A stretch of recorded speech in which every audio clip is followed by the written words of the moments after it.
suits. They should let those guys wear sweatsuits, you know. They all have contracts with these companies, so why can't they wear sweatshirts when they have to wear tennis shoes? Andy Toole's got that beautiful suit on with those ugly tennis shoes on, Chris. Well, which Colonial team's going to show up tonight? They've been so consistent on the road. We'll see what happens at home here tonight, because in the past, you know, and I know, Chris, that they have sometimes come home really confident off a great trip, and then they get upset at home. And that's what Andy Toole's a little bit worried about. You can tell when I talk to him that he wasn't, you know, coaches are pretty pessimistic as a group on a whole, but he knows this team pretty well, and he's hoping that they've finally starting to get it, that you got to come out with effort every night. Absolutely, Tim. Sacred Heart comes off the bench in their red road uniforms, white numbers, and silver gray trim. The Colonials will be in their traditional home white with red numerals and blue lettering with red, white, and blue trim on the uniforms. You know, this Sacred Heart team has the best assist guy in the league. 7 assists a game, a freshman, Cameron Parker, really, really talented young man. He's having a great freshman season. Now, Sacred Heart, they average 81 points a game, but they also defensively give up 79. Even though Andy Toole was saying how they've improved defensively, and they have, they still give up a lot of points. Matty McConnell comes over and greets us. We've already met some of the other Colonials here tonight as they come over and bid their greetings to us. Says Charles Bain will jump center against Jarrell Spellman. And he'll put up a hook shot and score. Passes into the corner. It's stolen by Matty McConnell. That's a three-pointer. It's up and good. And McConnell puts the Colonials ahead 5-zip. On the floor, catching, jumping, firing, and scoring, E.J. Anasicki. McConnell, and he sings it from three-point land off the left side wing this time. Stop, spin, pop, good. Yeah, that's what you want to see from John Williams. John Williams generally gets in there and tries to pass all the time. He's got to be a threat when he drives to the basket. Pull up from the outside, left elbow extended, it's good. Charles hits the triple. Williams deep left side, it's up, it's good from triple land. And Josh puts the Colonials ahead by 13. McEwen steps in and fires from the left elbow, it's good. Step over charge call here. Aaron Clark driving over top of John Williams, who took the punishment and got run over. Pass Matty, three from John, it's good. Jumper, Lance just drained a dagger. Whirling around the perimeter from left to right, all the way down the lane, the low post. Savion McEwen with a layup. Wilbon hanging, banking, and firing it good. Melvin's going to lob one up there, and all of a sudden we're in a ball game. It's a three-point affair. Running the floor. Parker leaves his feet, throws a lob. It's no good. Yeah, good first half.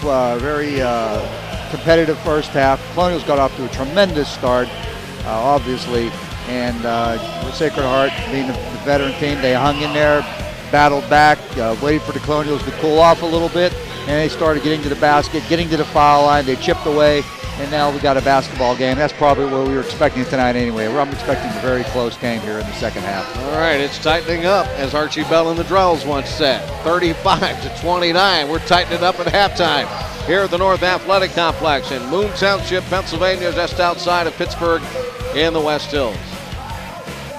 You know, Cohen's still a good player. He's always been a great player. But I like the guy that's really added a lot to them is Cameron Parker, the point guard. I mean, something good's going to happen every time he gets his hands on the ball. He is such an outstanding passer, and he's capable of scoring inside, and he's got 5 rebounds. So Cameron is a really all-around player.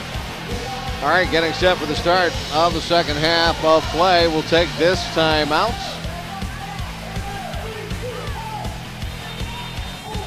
Got people now starting to get interested in Colonial basketball, and hopefully they'll keep coming out, and hopefully the Colonials will keep winning. But I'll tell you, this is going to be a really, really tough second half. I expect it to be an up-and-down second half. Both teams very close.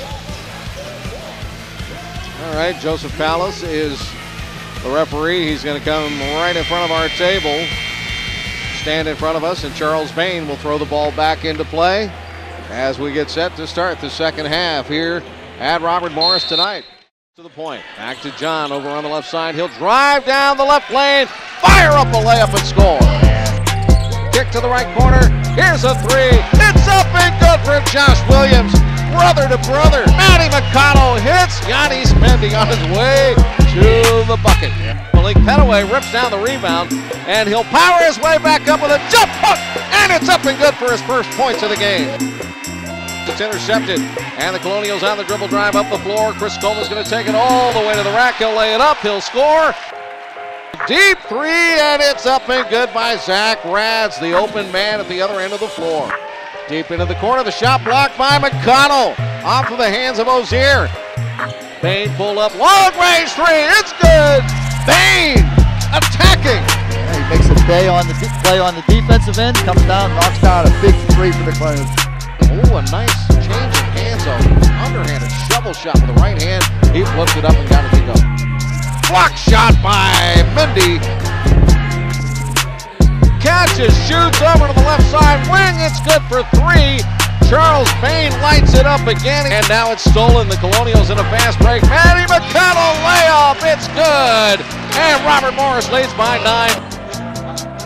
Out to the high post all the way to the half-court line. And his brother Josh catches a pass and has a big smile from ear to ear. And both Williams brothers smiling now. 14 seconds left on the clock. Sacred Heart will not challenge. Robert Morris is going to win this ball game, and they will go to 6-1. Josh Williams puts the ball down on the floor as the shot clock went off. The Colonials don't care. They really pushed the ball in transition, so I think we did a really good job in spurts of getting back and making them play against 5 white jerseys in the half court. And I think when we make people play in the half court, we're really tough to score on because we're in the gaps and we're on our center line, we're always talking, so I just think we were in the right position the whole night. As long as we get stops, we'll be fine. We understood that, so that's what we focused on. We knew that, we could get whatever we want offensively. We ran it with pace and purpose, so we just tried to focus in on getting stops first and then running our actions the best way we could.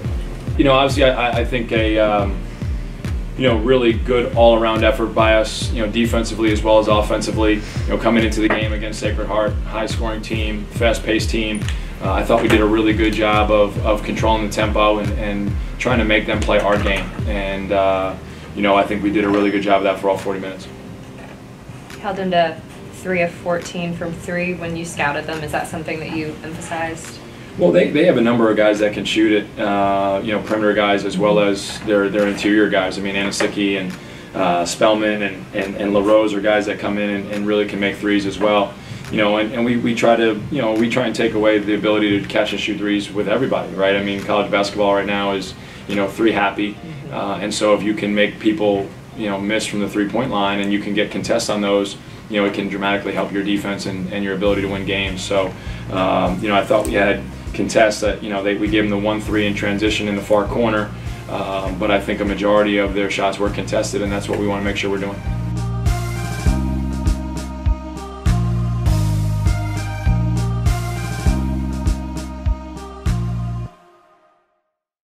Every year. Why did you wear your moon boots then?